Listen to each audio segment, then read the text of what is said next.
አብረሽ ከዚህ በኋላ እናንተ ጋር መሆን አልፈልግም፣ ማናችንም አልፈልግም ብል ደስ ይለን ነበረ። ግን እሱ ምርጫውን አልተናገረም። ቀጣይ ቪዲዮ አለው፣ ሁለተኛ ክፍል አለው ማለት ነውና እንደዛም ሆኖ ግን ወደ ራሱ ተመልሷል። ደህና ሆኛለሁ፣ ተሽሎኛል።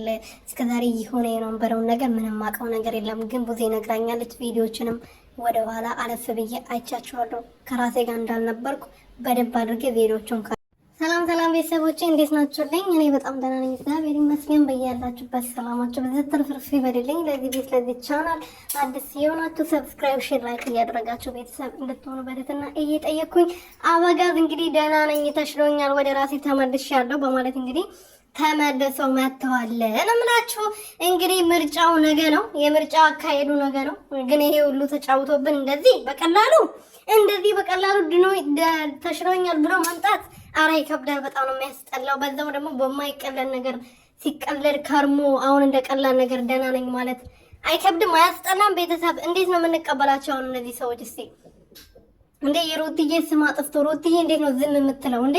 በምን ሆነክ ነበር? በምንድን ነው የተሻለ ካትለውም እንዴ? ሰው እንዴ ደህና ነኝ ቡታጀራ ሄዶ መጣ። ደህና ነኝ አላደል እንዴ? ቡታጀራ ለስሙ ማለት ነው እኛን ለማታለል ሄዶ ነው የመጣው ነው እንዴ?